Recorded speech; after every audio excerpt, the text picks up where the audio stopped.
Was versteht man unter Bruxismus? Unter diesem Begriff werden Kau- und Mahlvorgänge zusammengefasst, die aber nicht beim Essen auftreten, sondern die beim Stressabbau, bei Spannungsabbau auftreten. Das kann tagsüber sein. Sehr häufig findet diese Anspannung der Kiefermuskulatur und das Kauen aber nachts statt.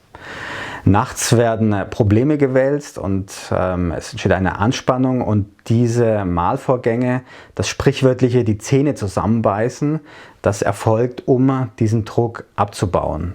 Welche Folgen hat Bruxismus?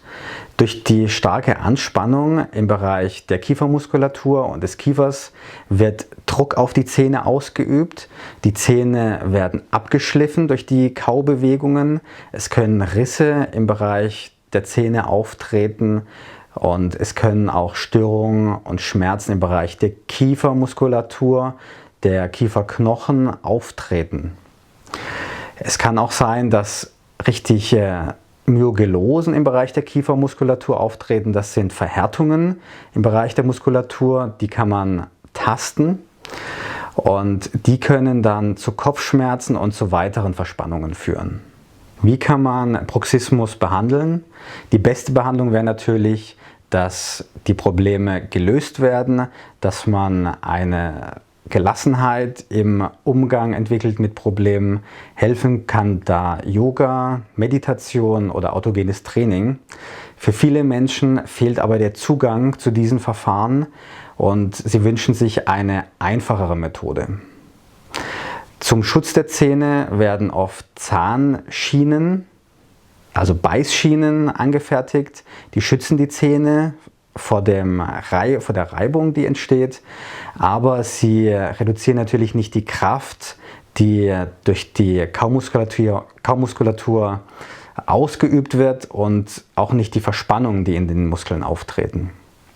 Ein Arzneimittel, was sehr gut die Spannung reduziert, ist das Arzneimittel Botulinumtoxin oder kurz Botox genannt. Das ist ja schon seit vielen Jahrzehnten im Einsatz bei spastischen Erkrankungen, also auch bei Kindern, die spastische Lähmungen haben, aber auch bei spastischen Zuckungen im Gesicht, im Bereich der Augen. Und dieses Arzneimittel kann auch die Kaumuskulatur wirksam entspannen. Wie läuft so eine Behandlung ab? Wir tasten die Verhärtungen im Bereich der Muskulatur, und das ist zum einen, ich zeige Ihnen das hier am Modell, im Bereich der Schläfenmuskulatur kann man diese Myogelosen, also diese Verhärtungen tasten, markiert die Stellen und kann dann auch dort injizieren. Und auch hier im Bereich des großen Kaumuskels, des Musculus masseter, findet man Verhärtungen. Und dort wird dann auch das Botulinumtoxin injiziert und entspannt die Muskulatur. Welchen Nutzen hat eine Botox-Behandlung? Die Muskeln sind nicht mehr so stark, das heißt, sie üben nicht mehr so viel Kraft aus und die Mahlbewegungen werden geringer. Es wird auch bei vielen Menschen dazu führen, dass die Verspannungen im Bereich der Muskeln weniger werden und dadurch auch Schmerzen im Bereich des Kopfes und gelegentlich auch sogar ausstrahlend im Bereich der Schulter- und Nackenmuskulatur weniger werden.